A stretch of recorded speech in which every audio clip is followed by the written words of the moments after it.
परमात्मा से भिन्न है, या फिर ये समझिए कि जीव आत्मा से भिन्न है।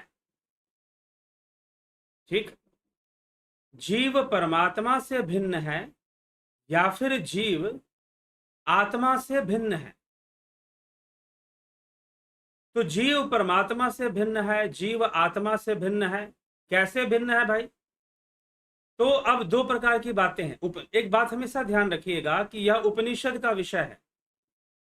तो उपनिषद पहले ही अयम आत्मा ब्रह्म को सिद्ध करते हैं कि आत्मा ही ब्रह्म है। उपनिषद पहले ही अयम आत्मा ब्रह्म को सिद्ध करते हैं कि आत्मा ही ब्रह्म है। तो आत्मा ही ब्रह्म है, यह तो पहले से ही सिद्ध है। तो यहां पर जीव, तो इसलिए जीव परमात्मा से भिन्न है। इसका तात्पर्य यह भी हो गया कि जीव आत्मा से भिन्न है। जीव परमात्मा से भिन्न है, इसका तात्पर्य यह भी हो गया कि जीव आत्मा से भिन्न है। तो यह आप अच्छी तरह से समझ ले कि जीव आत्मा नहीं है, इसका मतलब यह है आत्मा अलग चीज है, जीव अलग चीज है। हाँ, यह हो सकता है कि जीव के विकास में आत्मा सहयोगी है या आत्मा मूल कारण है। अगर बिजली ना हो तो बिजली के उपकरण क्यों होंगे? अगर बिजली ना हो तो इलेक्ट्रिक फैन क्यों बनाए जाते? अगर बिजली नहीं होती तो टीवी क्यों बनाई जाती? अगर बिजली नहीं होती तो रेफ्रिजरेटर, फ्रिज क्यों बनता? नहीं बनता ना फिर। तो जीव जो है वही मूल कारण, क्योंकि आत्मा सबका मूल कारण है, ब्रह्म सबका मूल कारण है, तो वह तो सब में व्याप्त है, उसके बिना कुछ भी नहीं है। जितनी भी प्रकृति का जितना भी विकास है वह सब के सब उस ब्रह्म तत्व से ही बने हुए हैं। ठीक, परंतु इंद्रिय गति, जो इंद्रिय अनुभूतियां हैं, वह मिथ्या हैं, वह सत्य नहीं है। लेकिन अब इस मिथ्या के साथ आदमी को निपटना है। मिथ्या में ही घुल चुका है वो, खो चुका है वो। जैसे कि मैंने बताया कि गुफा के अंदर कुछ लोग बैठे हैं और उनको परछाइयां दिखाई देती हैं और वो उसी को सत्य मान लेते हैं, वो उसी को सत्य मान लेते हैं। तो मित्रों, यह हमें समझना है, इस बात को हमें समझकर चलना है। तो क्या है, इस विषय को समझिए। जीव परमात्मा से भिन्न है। कैसे भिन्न है? श्वेतास्त्रोपनिषद में यह बात लिखी जा रही है, इसका अर्थ समझाया जा रहा है। तो कैसे भिन्न है जीव परमात्मा से, यह बात, जबकि वो उसी का अंश है, ईश्वर अंश जीव अविनाशी, लेकिन भिन्नता तो है। जीव परवश है, आत्मा स्ववश है। जीव परवश है और आत्मा स्ववश है। भिन्नता तो है ही। किस प्रकार की भिन्नता है, कैसे भिन्नता है, आइए उसको समझने का प्रयास करते हैं श्लोक के माध्यम से। श्वेतास्त्रोपनिषद के श्लोक क्या कहते हैं? श्वेतास्त्रोपनिषद के श्लोक कहते हैं कि अंगुष्ठ मात्रो रवितुल्य रूपः संकल्पाहंकार समन्वितो यः बुद्धेर गुणेनात्म गुणेन चैव आराग्र मात्रो है अपरो अपि दृष्टः। जो अंगुष्ठ मात्र परिमाण वाला रवि तुल्य रूप, सूर्य के समान प्रकाश रूप, संकल्प और अहंकार से युक्त है। क्या है?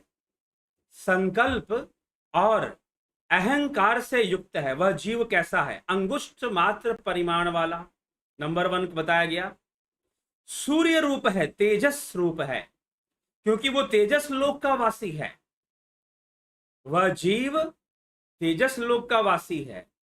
जीव कहां निर्मित हुआ है? हिरण्य गर्भ में निर्मित हुआ है। जीव कहां अस्तित्व में आता है? हिरण्य गर्भ में अस्तित्व में आता है।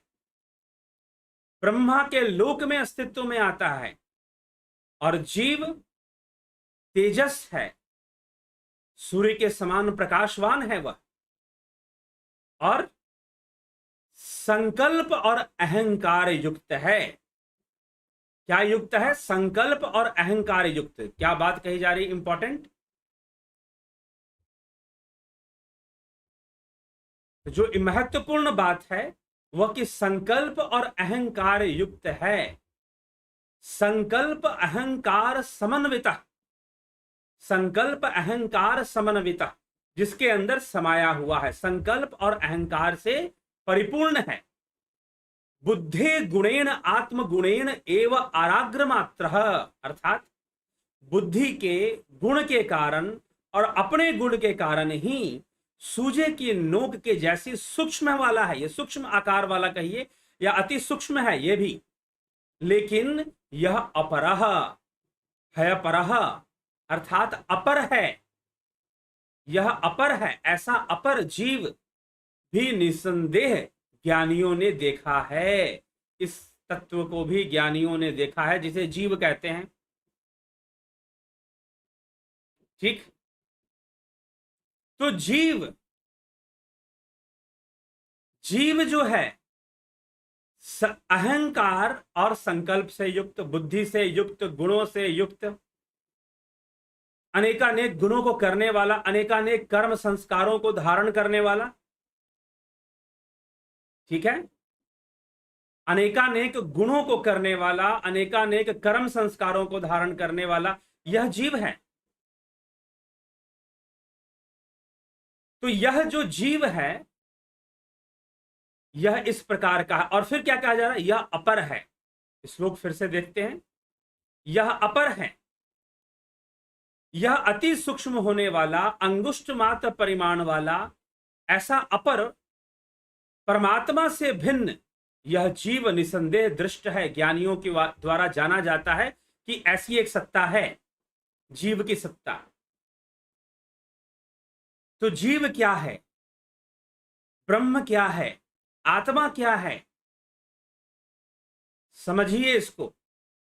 आत्मा को जीव मत बोलिए। बहुत बड़ी गलती करते हैं जब आप जीव को आत्मा बोलना शुरू कर देते हैं। आत्मा निश्चल तत्व है, आत्मा निर्विकार है, आत्मा गुणातीत है, आत्मा अहंकार मुक्त है, जीव गुण युक्त है, जीव संकल्प और अहंकार से समाया हुआ है, जीव अंगुष्ठ मात्र परिणाम वाला, सूर्य के समान तेज गुण रखने वाला और अपर है। ब्रह्म पर है, ब्रह्म पराविद्या का विषय है। जीव अपरा, जीव की जो गति है वो अपरा है, परा नहीं है। आत्मा की गति परा है, जीव की गति अपरा है, अपर गति है। जीव अपर मतलब उस परमात्मा से भिन्न है, अलग है वो। लेकिन उसका क्या निजी अस्तित्व है? जी नहीं। उसका अस्तित्व निर्भर करता है उसी ब्रह्म पर, क्योंकि मूल कारण तो ब्रह्म है। उसका अस्तित्व निर्भर करता है उसी आत्मा पर, परंतु जीव की गति गुण युक्त है, भाव युक्त है, अहंकार युक्त है, इंद्रिय युक्त है। जीव की गति इंद्रिय युक्त है, इंद्रियों में उसकी गति बनी हुई है। तो जीव जो गुणों से युक्त, अहंकार से युक्त, संकल्प से युक्त, जन्म मरण से युक्त, इंद्रियों से युक्त, ये सारी चीजों से जो संपन्न हो रहा है वह जीव है। वही शरीर को छोड़कर दूसरा शरीर धारण करने वाला। आगे ये विषय और खोल के बताया जाएगा श्वेतास्त्रोपनिषद में। और वह अपर परमात्मा से भिन्न है, क्योंकि परमात्मा गुणातीत है, परमात्मा भावातीत है, परमात्मा अहंकार से परे है, परमात्मा गुणों से परे है, भावों से परे है, परमात्मा पर गति है, उसकी वो परा है, और यह जीव अपर है। अपर साफ रूप से इस श्लोक के अंदर अपर शब्द का प्रयोग हुआ है। कौन से शब्द का प्रयोग हुआ है? अपर शब्द का। तो अपर शब्द का प्रयोग हुआ है तो अपर है जीव की गति, पर नहीं है। तो यह श्लोक क्या कहता है? जब भी आप कोई प्रश्न करते हैं या कमेंट करते हैं तो कम से कम उस विषय और जहां से वो विषय लिया जा रहा है उस पर ध्यान दीजिए। अगर आपको ये तथ्य स्वीकार नहीं है तो कृपया जाइए उपनिषद खुद से पढ़िए और देखिए किस तरह से कौन सी बात लिखी गई है। ठीक है, फिर चर्चा करेंगे तो फिर अच्छा लगता है। तो है पर अर्थात यह अपर है, यह परमात्मा से भिन्न बताया जा रहा है। क्यों बताया जा रहा है? व्यवहारिकता में भिन्न है, परमार्थिकता में भिन्नता नहीं है, व्यवहारिकता में भिन्नता है, ये ध्यान रखिएगा। परमार्थिकता में जो पारमार्थिक तत्व है वो तो एकमात्र एक ही ब्रह्म है बस। लेकिन जब व्यवहारिकता की बातें आती है, जब इंद्रिय गति की बातें आती है तो बातें अलग अलग हो जाती हैं। फिर द्वैत आता है, फिर त्रैत आता है, और द्वैत त्रैत की मान्यता ही दुख का कारण है। ऐसी विश्वास को बना के रख लेना ही दुख का कारण है। ठीक है, तो इसलिए हमें स्वयं इस पर विचार कर ही बातों को समझना चाहिए।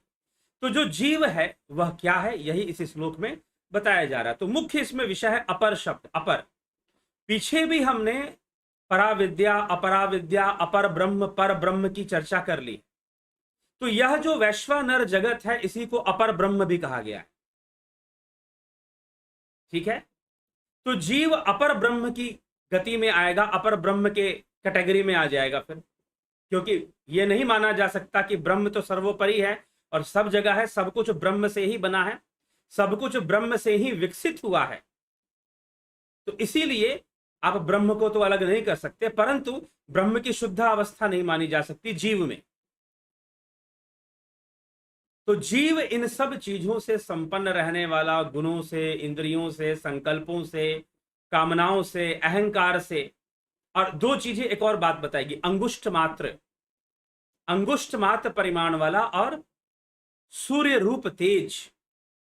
मनतु ज्योत स्वरूप है अपना मूल पहचान, मन ही देवता, मन ही ईश्वर, मन से बड़ा ना कोई, मन उजियारा जब जब फैले जग उजियारा होए। वास्तव में जो मन का स्वरूप है, जो जीव का जो रूप है, वह ज्योति रूप, वो सूर्य का तेज रूप ही है।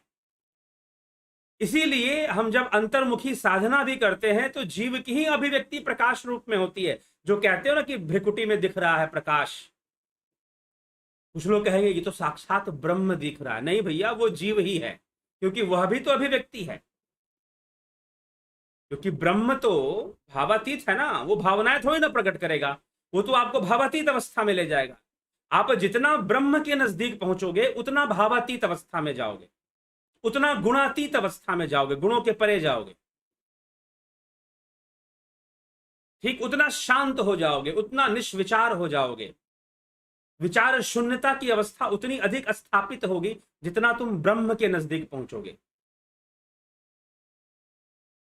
तो इसीलिए वह जीवत्व का ही एक प्रतिबिंब है, उस प्रकाश का दिखाई देना घट के भीतर। इसलिए जीव को सूर्य रूप तेज कहा गया है। तो वह उसका असली तो वही है वो, लेकिन क्या है कि अहंकार से युक्त, संकल्पों से युक्त, कामनाओं से युक्त, इंद्रियों से युक्त, और अपर गति है उसकी, अपर है वो, परमात्मा से भिन्न है, इस कारण से उसकी गति अलग है। पुनरपि जननम पुनरपि मरणम पुनरपि जननी जठरे शयनम, बार बार जन्म लेना, बार बार मृत्यु को प्राप्त होना, यह जीव का काम है। कामनाओं के कारण, अहंकार के कारण, इन सब के कारण वह बार बार जन्म लेता है और बार बार मृत्यु को प्राप्त होता रहता है। यह जीव की गति है। तो जो बार बार जन्म ले रहा है, बार बार मृत्यु को प्राप्त हो रहा है, अपने कर्म संस्कारों के कारण अलग अलग योनियों में प्रवेश कर रहा है, वह परमात्मा तो नहीं हो सकता। हाँ, अब वो साधना करेगा जब उसे पता चल गया कि भाई कुछ रखा नहीं है। घुमा फिरा के दो चार बातें हैं, आहार निद्रा भय मैथुन, आहार निद्रा भय मैथुन, इसमें भटकना है। आदमी सारा जीवन इन्हीं सब के लालच और लोभ में अपना जीवन बिताता रहता है। तो परिवार का मोह है, तो कामनाओं का मोह है, अनेक प्रकार की वस्तुओं का मोह, आसक्ति, वैभव, यश की कामना, धन की कामना, अनेकों कामनाएं, विचित्र विचित्र टाइप की भी कुछ कामनाएं लोगों के अंदर आ जाती हैं। तो ऐसी अनेकों कामनाएं जो कि प्रकृति के बंधन में, प्रकृति उन्हें विवश करती है इस प्रकार से रहने के लिए। तो प्रकृति के बंधन में उनके अंदर जो इस प्रकार की अनेकों कामनाएं उत्पन्न हो रही हैं, जब उसे समझ में आता है कि भाई यह तो जाल है, चक्र है, कुछ रखा नहीं है, हर जन्म में वही चक्कर लग रहा है बार बार, और कुछ समझाने वाले मिल जाते हैं कि कहां फंसे हुए हो, वही तो चक्कर है, मोक्ष का मार्ग अपनाओ ना, मुक्ति के मार्ग पर चलो, कैवल्य के मार्ग पर आ जाओ, योग के मार्ग पर आ जाओ। तो फिर व्यक्ति सोचता है कि नहीं, उधर भी अब चलना पड़ेगा, नहीं तो यह तो दुख बना रहेगा। संसार को भोगने के चक्कर में व्यक्ति दुखी होता रहता है, अत्यधिक सुखी होने के चक्कर में दुखी होता रहता है। तो जब उसे समझ में आ जाएगा कि यह जो माया है, मृग मरीचिका है, मृग मरीचिका है यह माया, तो जब उसे समझ में आ जाता है तो फिर सोचता है कि भाई मुक्ति चाहिए, अब तो मुक्ति ही मिल जाए तो बेहतर है। इस संसार में बहुत भटक लिए, इस संसार में बहुत सारी चीजें कर लिए, कई जन्मों तक बहुत अच्छे अच्छे व्यंजन खा लिए, कई बार संतान उत्पत्ति कर ली, कई स्त्रियों से मिल लिए, कई पुरुषों से मिल लिए, लेकिन फिर भी तृष्णा बनी हुई है। तृष्णा न जीर्णा वयमेव जीर्णा, भोगे न भुक्ता वयमेव भुक्ता, बनी हुई है। अब इससे मुक्ति का मार्ग निकलना चाहिए। एक नेचुरल नीड, एक प्राकृतिक भावना आनी चाहिए कि हमें मुक्ति चाहिए, और इस बात को समझना चाहिए, क्योंकि जब तक आदमी को ठोकर नहीं पड़ती है ना, तब तक वो समझता नहीं है। उसको लगता है, क्या होता है कि जीवन में कुछ समय के लिए यह जो प्रकृति है, चाहे उसे प्रकृति कहिए, चाहे ग्रहों की दशा कहिए, जो कहिए, यह जो ग्रहों की दशा है कुछ समय के लिए प्रत्येक व्यक्ति को राजा जैसा जीवन दे देती है। जीवन में कुछ समय के लिए, कुछ वर्षों के लिए कह लीजिए, ऐसा हो सकता है कि उसको राजा जैसा जीवन मिलना शुरू हो जाए, लेकिन वो उस समय ये भूल जाता है कि यह सब बदल जाएगा। हमारी ताकत हमेशा वैसे नहीं बनी रहेगी जैसी है इस समय, हमारी शक्तियों का क्षण होगा, सौंदर्य का क्षण होगा, लेकिन कुछ समय के लिए प्रकृति ऐसा कर देती है कि आदमी को लगता है कि I am the best, I am the king, मैं ही शायद सबसे पावरफुल मैं ही हूं। हर व्यक्ति के, मनुष्य में तो नहीं, कम से कम फिर भी 75% लोगों के जीवन में कुछ काल ऐसा आता है जब उनको ये लगने लग जाता है आई कैन डू एवरीथिंग, मैं पूरी दुनिया जीत सकता हूं, और उनको सफलताएं भी मिलती हैं। लेकिन वो टाइम पीरियड खत्म होता है और चीजें बदलनी शुरू हो जाती है, उसको समझ में नहीं आता, और उसमें वो कई गलतियां कर जाता है, कई पाप कर्म एकत्र कर लेता है, सामर्थ्य के अहंकार में, बल के अहंकार में, क्योंकि प्रकृति के सिद्धांत को वो जानता ही नहीं था। सफलता से जीवन जीना है तो सबसे अधिक जरूरी है प्रकृति को ही समझना, और योग मार्ग इसी की सूक्ष्मता को गहराई से बताता है, पतंजलि का योग सूत्र। इसलिए ध्यान योग का मार्ग, ध्यान योग, एक बात मैं आपको बता दूं, सही मानिए तो ध्यान योग एक ऐसा विषय है, आपके जीवन में ध्यान योग ऐसा होना चाहिए जैसे कि आप डेली खाना खाते हो, डेली सोते हो, वैसे आपका ध्यान डेली होना चाहिए, साधना डेली होनी चाहिए। उसके बाद फिर बदलेगा, दृष्टिकोण बदलेगा, चीजों को देखने का, चीजें वही रहेंगी लेकिन उनको देखने का दृष्टिकोण बदलेगा। दृष्टिकोण में वैज्ञानिकता आ जाएगी, सूक्ष्मता आ जाएगी, टेक्निक्स का डेवलपमेंट शुरू हो जाएगा। ठीक है, टेक्निक सिर्फ इंजीनियरिंग में नहीं होता, लाइफ में भी, अपने माइंड के ऊपर भी। इसलिए योग जो है वो हमें टेक्निक्स ही देता है, how to control emotions, how to control flow of energy in your body.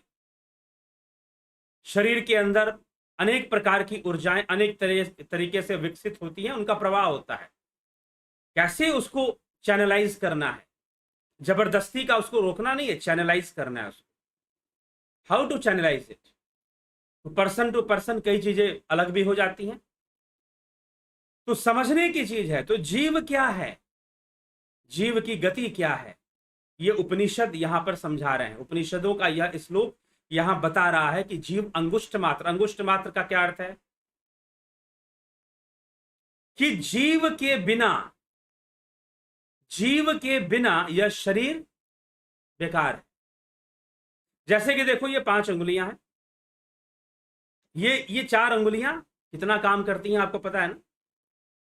अगर मान लो कि आपको लिखना है या कुछ पकड़ना है, अंगूठा हटा दो, अंगूठा मान लो नहीं है, एकलव्य की तरह अगर अंगूठा दक्षिणा में ले ली गई, अब ये 4 अंगुलियां क्या कर लेंगी बताइए? क्या कुछ कर पाएंगे ये 4 अंगुलियां?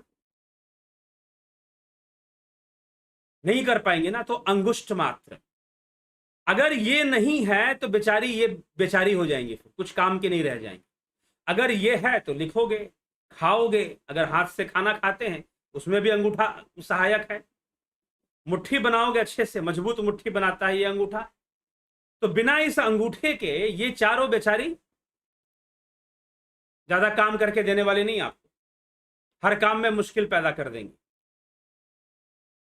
तो अंगुष्ठ मात्र, अगर अंगुष्ठ मात्र, जैसे कि एक और एग्जांपल लीजिए, आपने क्या किया, घर में सबसे बेस्ट, सबसे अच्छे ब्रांड का और सबसे बेस्ट क्वालिटी का पंखा लगा लिया, हर रूम में लगा लिया आपने। अच्छी सी टीवी खरीद कर लाए, महंगी 50,000 1 लाख का टेलीविजन आप खरीद कर ले आए, कंप्यूटर सिस्टम खरीद कर ले आए, ठीक है, माइक्रो ओवन खरीद कर ले आए, अच्छी से अच्छी चीजें आपने, इलेक्ट्रिक गैजेट्स जो थे आपने खरीद लिए, सब कुछ कर लिया आपने, वायरिंग भी करवा ली, स्विच बोर्ड भी लगा लिए, सब कर लिया। अब कोई गेस्ट आपके यहां आए, देखा कि पंखा, बड़ा सुंदर पंखा लगा है, बड़ा महंगा होगा, कि भाई पंखा चला दीजिए। तो आपने उसे कहा कि जी ये चलता नहीं है, तो उसे हैरानी होगी, भाई ये क्या मतलब है, पंखा लगा रखा है चलता नहीं है। तो भाई इतना सुंदर पंखा आपने लगाया है, देखने में इतना अच्छा लग रहा है, चलता क्यों नहीं है? भाई चलाओ ना इसको, पंखा है चलने के लिए, हवा देने के लिए। कितना भी सुंदर हो पंखा, कितना भी सुंदर हो, हवा नहीं देता तो क्या मतलब? पंखा कितना भी महंगा हो और कितना भी सुंदर हो, अगर हवा नहीं दे सकता, क्या मतलब उसका? कोई मतलब निकलता, व्यर्थ है वो। तो अब गेस्ट ने कहा कि भाई पंखा चला दीजिए, आपने कहा कि नहीं ये चलता नहीं। अच्छा, देखा कि भाई इतनी बड़ी टीवी रखी हुई है, दीवार में लटका रखी है इतनी बड़ी टीवी, थोड़ा सा टीवी चला दीजिए, आपने कहा जी नहीं चलता नहीं है। अब गेस्ट को बड़ी हैरानी, भाई पंखा है चलता नहीं है, टीवी है चलता नहीं है, एसी है चलता नहीं है। गेस्ट ने कहा ठंडा पानी पिला दीजिए, तो कहा कि फ्रिज है लेकिन चलता नहीं है। अब एक बात बताओ, क्या ये क्या? अब गेस्ट सोचा कि भाई क्यों नहीं चलता, पंखा है चलता नहीं है, फ्रिज है चलता नहीं है, टीवी है चलता नहीं है। तो उसने पूछा क्यों नहीं चलता, सब खराब हो गए हैं क्या? उसने कहा कि नहीं, हमने अभी जो है पावर कनेक्शन नहीं लिया है, बिजली का कनेक्शन नहीं लिया है।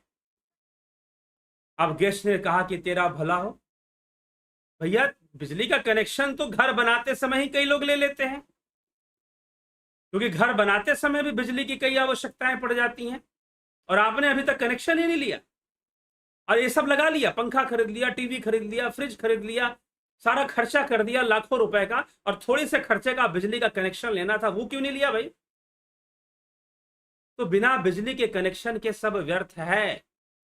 इसीलिए यह शरीर कितना भी सुंदर हो, यह शरीर कितना भी अच्छा हो, आंखें कितनी भी सुंदर हो, अगर इसके अंदर जीव नहीं है तो व्यर्थ,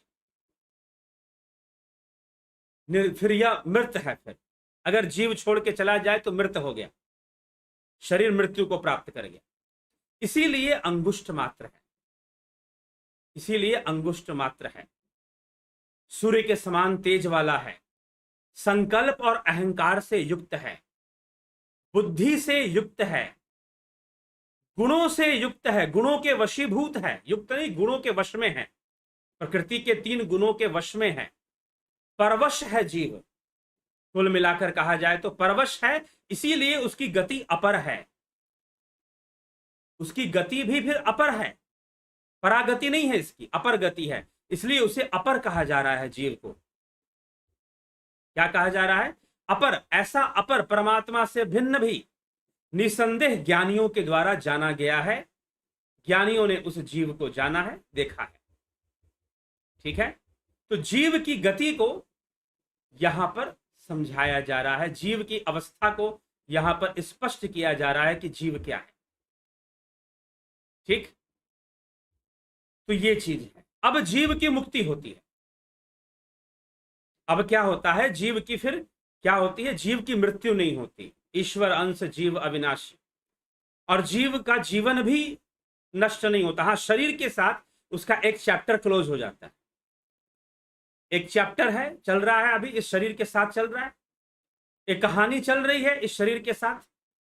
तुम किसी के पिता हो, किसी के पुत्र हो, किसी के भाई हो, किसी के बहन हो, किसी के पति हो, किसी के पत्नी हो, किसी के प्रेमी हो, किसी के प्रेमिका हो। बस एक चैप्टर चल रहा है। ठीक है, मृत्यु आएगी, वो क्लोज हो जाएगा, नया चैप्टर शुरू हो जाएगा। लेकिन जीव नष्ट नहीं होगा, जीव का जीवन भी नष्ट नहीं होगा। वो आगे बढ़ेगा, अपने कर्म संस्कारों को लेते हुए वो आगे बढ़ जाएगा।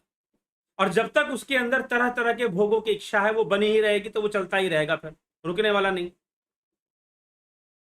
अब उसके अंदर एक स्वाभाविक इच्छा आएगी, स्वाभाविक स्वभाव से। अपनी इच्छा जब तक नहीं आएगी, जबरदस्ती थोपने से अध्यात्म नहीं हो जाता। चल बेटा तेरे को मुक्ति दे देता हूं, जबरदस्ती कोई मुक्ति ना दे पाएगा, कोई गुरु नहीं दे पाएगा। गुरु जी कितना भी अपना भय दिखा लें, कुछ गुरु जी लोगों का काम है शिष्यों को सिर्फ भय दिखाओ, और शिष्य भयभीत हो जाते हैं। अरे गुरु जी की कृपा नहीं हुई तो क्या हुआ, अरे चमत्कार नहीं होगा तो क्या होगा। तो भयभीत कर कर उनको चला तो रहे हैं योग के मार्ग पर जबरदस्ती में, लेकिन वह जो जबरदस्ती वाली चीज है बंधन बना के रखी हुई है, बांध के रखी हुई है, और बंधन रहेगा। जब उसके अंदर एक स्वाभाविक इच्छा प्रकट हो जाएगी कि मुझे मुक्त होना है, मुझे मुक्ति प्राप्त करनी है, जब उसके अंदर एक स्वाभाविक इच्छा प्रकट हो जाएगी, तो फिर वह मुक्ति की ओर स्वयं ही बढ़ पड़ेगा, भोगों को भोगते हुए भी। वो कहानी सुनी आपने, एक बार एक राजा थे, मंदिर जाया करते थे, और वहां एक पुरोहित जी, पुजारी जी रहा करते थे मंदिर में। पुजारी जी सोचते कि राजा कितनी सुखी है, इसकी 3-3 पत्नियां हैं, और इतना धन वैभव है, इतने नौकर चाकर, इतने दास दासियां, यह राजा कितना सुखी है। और राजा सोचते कि ये पंडित जी कितने सुखी हैं, यहां भगवान की मंदिर में सेवा करते रहते हैं, भोजन भी इनको प्राप्त हो जाता है समाज से, और मैं अपनी पत्नियों का झगड़ा, राज्य का झगड़ा, पड़ोसियों के आक्रमण का टेंशन, और ना जाने क्या क्या संभालने में लगा रहता हूं, मेरा जीवन तो व्यर्थ जा रहा है।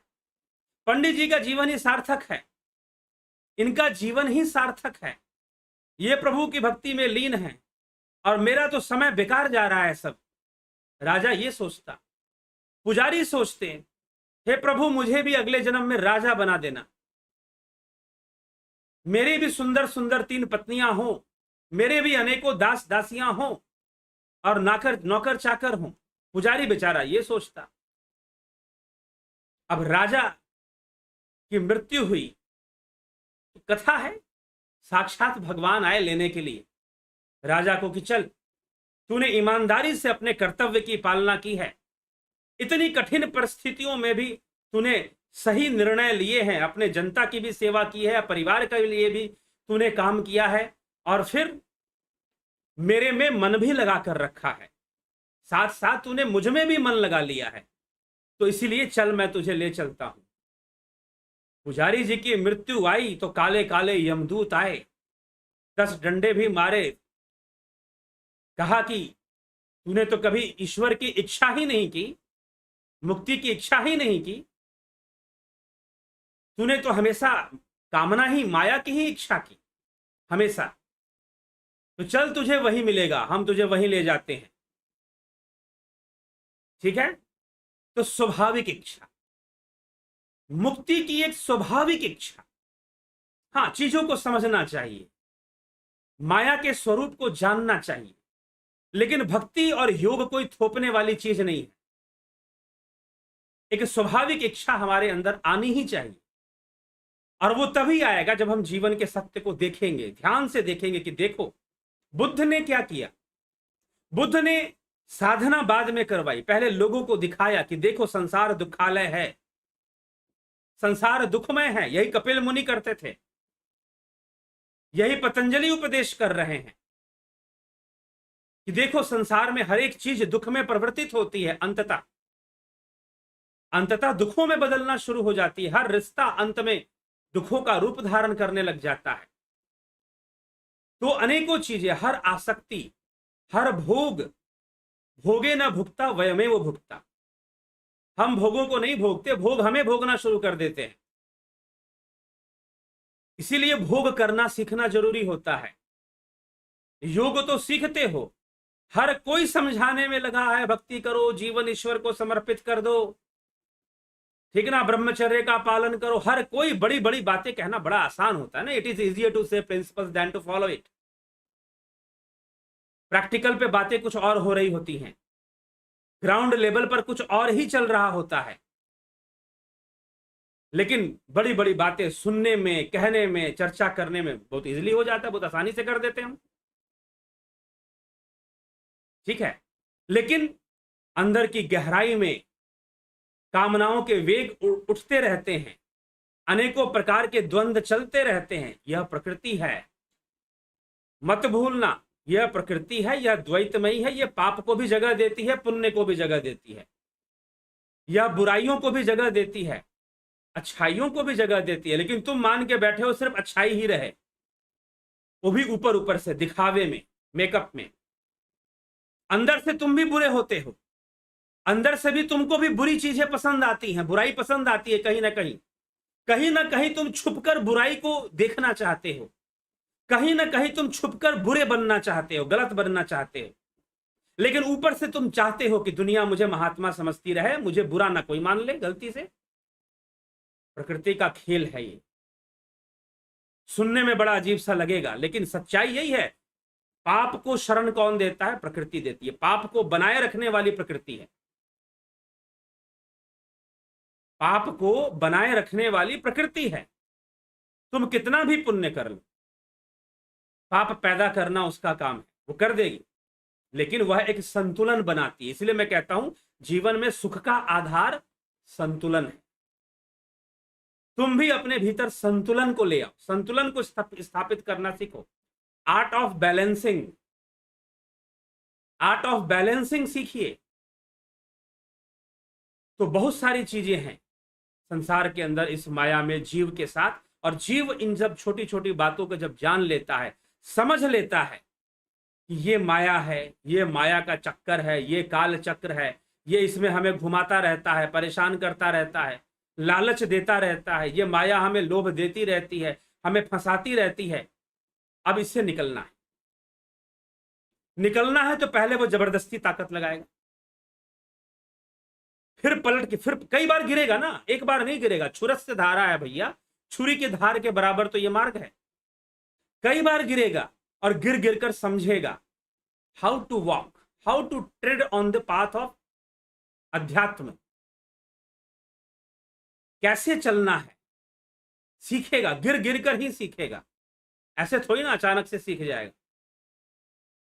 तो गिरेगा भी कई बार, माया कई बार उसे खींच लेगी, कई बार उसे बार बार डुबाएगी, बार बार कर्मों का बंधन देगी। कहां भाग के जाएगा तू? मुझसे निकल कर जाएगा? इतना आसान है क्या? लेकिन जब उसे समझ में एक बार आ गया, अगर उसके दिमाग में यह बात बैठ गई कि भाई यह काल चक्र है, इसमें कुछ रखा नहीं है, हर आसक्ति अंततः दुख का रूप धारण करती है और हमें दुख ही देती है। जब वो इसके बाद, जब दिमाग में यह बात बैठ गई, now he will start to search the path. वो सच्चे दिल से, हृदय से, पूरी भावना से मार्ग ढूंढेगा, मार्ग पे चलना शुरू करेगा। चलते हुए भी गिरेगा कई बार, चलते हुए भी कई बार गिरेगा वो, लेकिन फिर भी वो आगे बढ़ जाएगा अगर उसके अंदर आगे बढ़ने की तीव्र इच्छा है तो। जबरदस्ती नहीं, लेकिन लोग जबरदस्ती करने में लगे रहते हैं, मेकअप मारने में लगे रहते हैं। इसीलिए दुनिया की नजरों में संत कहलाना, दुनिया की नजरों में अपने भक्त वाली छवि बनाना आसान काम है। ध्यान रखिएगा, ईश्वर के नजरों में या फिर तुम स्वयं अपनी नजरों में एक संत बन पाओ, एक सही मायने में योगी बन पाओ, बहुत कठिन काम है, आसान नहीं है यह। दुनिया की नजर में योगी बनना चाहते हो ना, आदि गुरु शंकराचार्य ने क्या कहा? जटलो मुंडी लुंचित केश काशा यांबर बहुकृत वेश पश्यनपि च न पश्यति मूढ़ा उदर निमित्तम बहुकृत वेश। जटिलो मुंडी लुंचित केश, जटाएं बढ़ा लेते हैं लोग, मूंड मुंडवा लेते हैं लोग, माथे पे तिलक लगा लेते हैं लोग, काशाय वस्त्र धारण कर लेते हैं लोग, बहुकृत वेश अनेक वेश धारण कर लेते हैं लोग। दुनिया उन्हें संत मानने लग जाती है, दुनिया उन्हें योगी मानने लग जाती है। कोई बड़ी बात नहीं है, कोई बड़ी बात नहीं।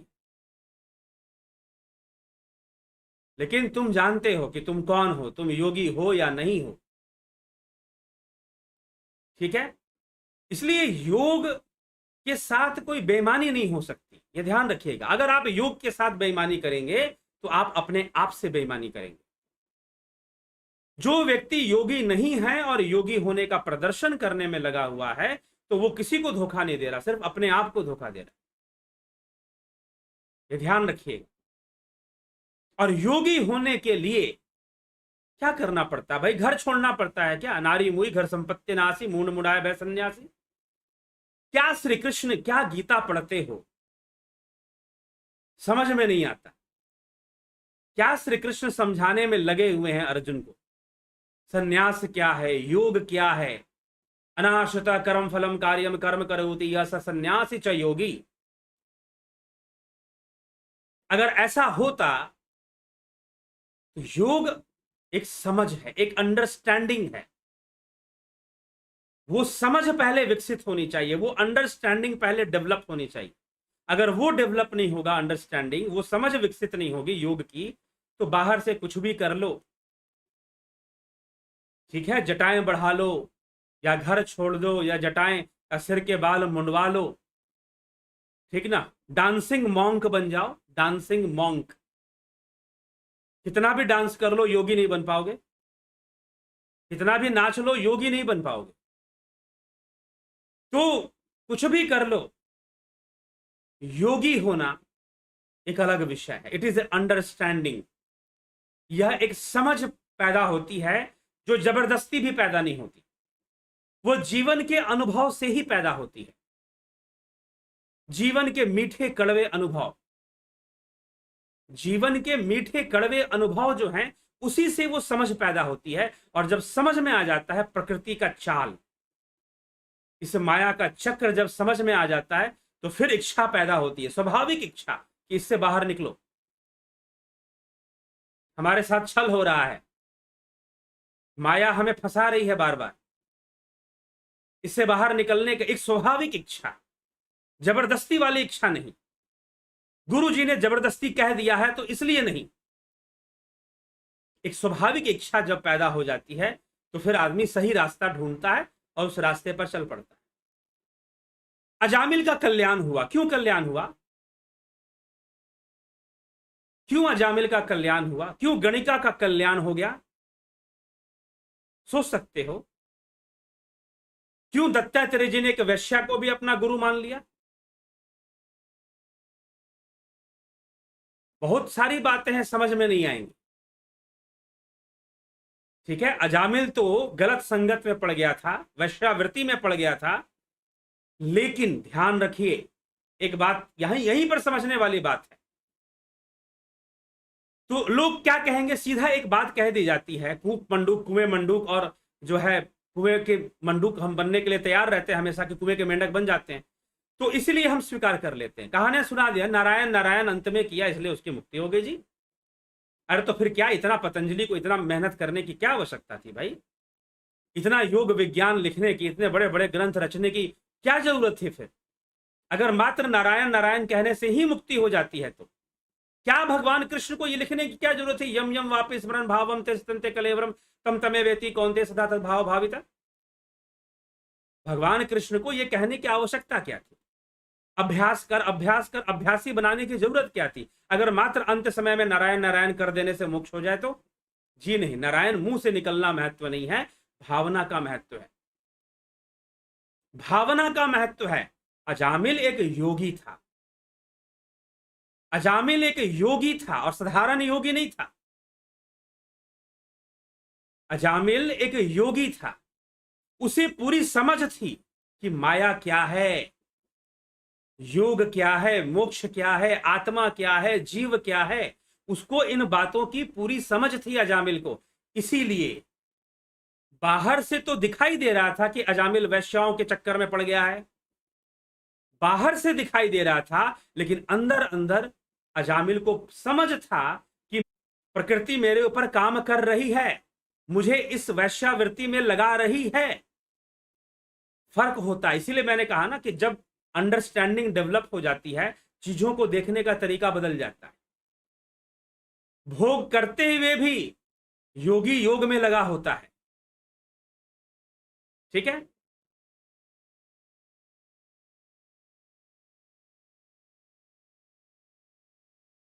तो भोग करते हुए भी उसके दिमाग में वो बना रहता है कि भाई यह सब तो माया का चक्कर है। ये सबसे बड़ी बात है, ठीक है ना। तो इसीलिए अजामिल को अच्छे से हर बात की समझ थी, अजामिल बढ़िया से हर विषय को समझ रहा था। इसीलिए जब संत उसके पास आए और फिर से उन्होंने उसे कहा कि भाई तुम ऐसे अपने पुत्र का नाम नारायण रखो, तुम्हें मुक्ति मिल जाएगी, अजामिल के लिए वो कार्य बाधा नहीं थी।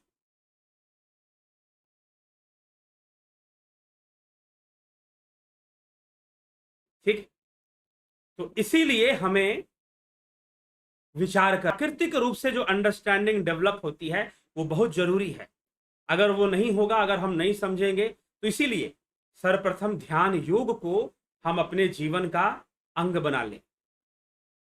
अंग भी तभी बनेगा जब हमें इसकी पूर्ण आवश्यकता महसूस होगी कि हाँ भाई हमें तो ध्यान योग, हमें अगर जीवन में शांति चाहिए, जीवन को एक संतुलन की अवस्था में बनाए रखना है, तो साधना जरूरी है, ध्यान योग जरूरी है। जीवन को एक संतुलन की अवस्था में बनाए रखना है तो ध्यान योग जरूरी है। तो वह मुक्ति की ओर कदम होगा, वह मुक्ति की ओर। इसके लिए कोई बहुत आप बहुत कुछ छोड़ोगे, बहुत कुछ त्याग करो, कुछ छोड़ने त्याग करने की जरूरत नहीं, ये समझ लीजिए। जहां आप हैं बस एक समझ विकसित होनी चाहिए, समझ विकसित होनी चाहिए। अगर समझ विकसित हो जाएगी तो फिर कोई दिक्कत नहीं। अगर समझ विकसित नहीं हुई, हम योग करेंगे, हमें कुंडलिनी जागरण करना है, हमारे अंदर कोई रिद्धि सिद्धि आ जाए, हमको वशीकरण करना आ जाए। अब एक लड़का आया कि वो बस ध्यान सीखना चाहता था, मंत्र जाप से वो वशीकरण करना चाहता था, मैंने बताया था कुछ दिन पहले आपको। तो कुंडलिनी जागृत कर देना है, शक्तियां प्राप्त कर लेनी है, वशीकरण कर लेना है, जी नहीं, कुछ भी कर लो, माया तो माया ही है और वह उसी ढंग से काम करने वाली है, अंततः हर चीज को दुख का रूप देने वाली है। तो इसीलिए योग का मार्ग हमारे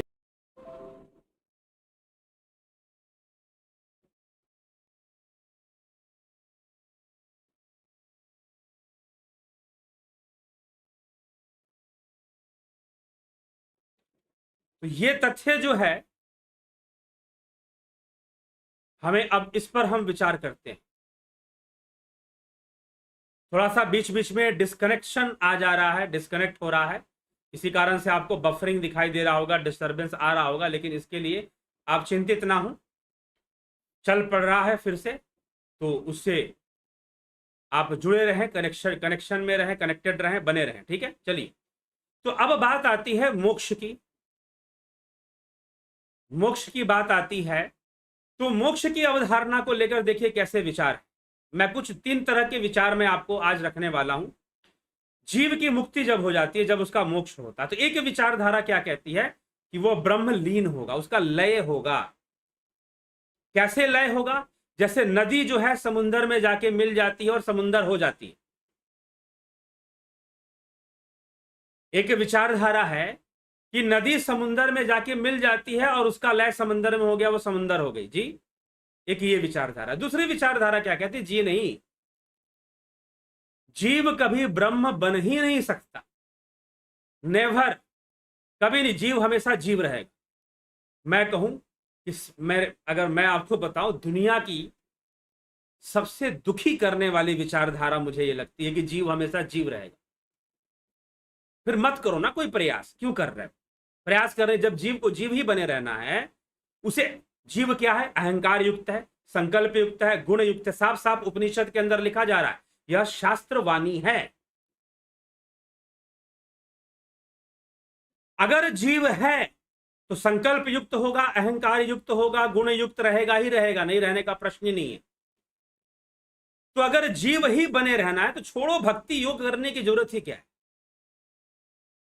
तो जहां भी द्वैत है, जहां भी त्रैत है, वहां दुख है। दुखों का कारण ही यही मान्यता। अरे भाई, ये संपूर्ण चीज अगर भिन्नताएं दिखाई दे रही हैं, अगर जीव और परमात्मा की भिन्नताएं दिखाई दे रही हैं, तो ये इंद्रियों के कारण है, इंद्रियों का दोष है ये। हमेशा इंद्रियों के विज्ञान को भूल जाते हो, कह देते हो कि अरे अपवित्र वस्तु में परमात्मा कैसे हो सकता है, वो तो अपवित्र है। अरे किसी वस्तु का पवित्र होना, किसी वस्तु का अपवित्र होना, किसी वस्तु का शुभ होना अशुभ होना तुम्हारे इंद्रियों का विषय है भाई, तुम्हारे इंद्रियों का विषय है ये। लेकिन परमात्मा इंद्रियातीत, गुणातीत, भावातीत, उसकी तुलना इस इंद्रिय जगत में करने लग जाते हो। ये महामूर्खता यहां पे हो जाती है। ठीक है? तो जीव कभी ब्रह्म में लीन नहीं होगा। यह अब्राहमिक थॉट है, दिस इज अब्राहमिक थॉट। ठीक?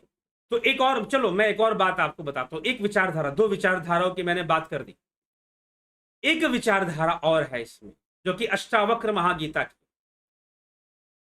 अष्टावक्र महागीता किस विषय को मानता है? जी नहीं, दोनों ही बातें गलत। जीव हमेशा जीव रहेगा, यह भी गलत है। ब्रह्म के साथ वो नहीं मिलने वाला, यह भी गलत है। और यह भी गलत है कि वो ब्रह्मलीन होगा,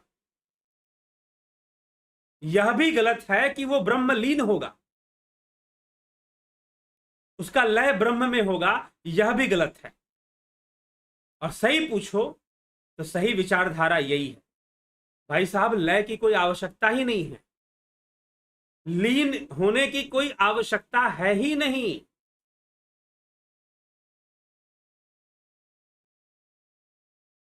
बल्ब निकाल दो, पंखा निकाल दो, बिजली को क्या फर्क पड़ता है? तार में तो बिजली दौड़ेगी ना, शुद्ध रूप में दौड़ेगी। ठीक है? अगर मान लीजिए कि आपने बल्ब निकाल दिया, फैन निकाल दिया, तो बिजली नहीं दौड़ेगी क्या? बिजली तो दौड़ेगी। पंखा ही तो निकला है, बल्ब ही तो निकला है, बिजली अपनी जगह पर रहेगी। तो जब सारे आवरण हटा दिए, अहंकार खत्म, गुण खत्म, चित्त का लय, चित्त भी अपना अस्तित्व खो दे, मन भी ना रहे, तो जब ये जीव, आवरण का नाम ही जीव है, जब सारे आवरण हट गए तो ब्रह्म तो बचेगा ही बचेगा, आत्मा तो बचेगा ही बचेगा। वही तो शेष है जिसपे ये धरती टिकी हुई है, शेषनाग के ऊपर। वही वो ब्रह्म ही तो शेष है भाई। तो लीन होने का कोई प्रश्न ही नहीं उठता। फिर लीन होने की कोई जरूरत ही नहीं है ना। फिर लीन क्यों हो जाओगे? लीन होने का मतलब ही नहीं है। लेकिन समझाने के लिए कह दिया जाता है कि तुम लीन हो जाओगे। जैसे नदी, अब कैसे समझाया जाए? कोई उदाहरण ना मिले तो भाई चलो, नदी जैसे समंदर में मिल जाती है, समंदर हो जाती है, वैसे तुम भी मोक्ष में हो जाओगे। लेकिन अष्टावक्र महागीता क्या बात समझाती है कि ना तुम्हारा लीन होने का कोई मतलब है, और ना ही जीव तो जीव रहेगा, ये तो मानने वाली बात ही नहीं है। जीव का मोक्ष होगा।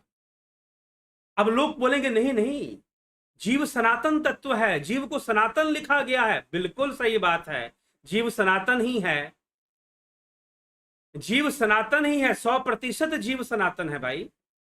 लेकिन तुमने मोक्ष को विनाश क्यों समझ लिया? तुमने मोक्ष को विनाश क्यों समझ लिया? तुम्हारी गलती है ना। तुम जीव कभी नष्ट नहीं होगा। अरे भाई नष्ट नहीं होगा सही है, मोक्ष होने का मतलब नष्ट होना नहीं होता। लय होने का मतलब नष्ट, अगर नदी समंदर में मिलती है अपनी पूर्णता को प्राप्त करती है, बर्बाद थोड़ी ना हो जाती है। बाहरी चीज है ये, नदी और समंदर का विषय बाहरी है, लेकिन जीव ब्रह्म में मिलकर अपनी पूर्णता को प्राप्त करता है भाई। तुम उसको विनाश से, उसकी तुलना तुम विनाश से कर रहे हो, उसकी तुलना तुम उसके अस्तित्व को खत्म होना मान रहे हो। अरे वो उसके अस्तित्व, मोक्ष है, मोक्ष की प्राप्ति जीव के अस्तित्व की पूर्णता है। तुम उसकी तुलना खत्म होने से कर रहे हो कि नहीं नहीं जीव तो हमेशा जीव ही रहेगा। ठीक है, विदेशी विचारधारा से प्रभावित हो तुम, सीधी सी बात।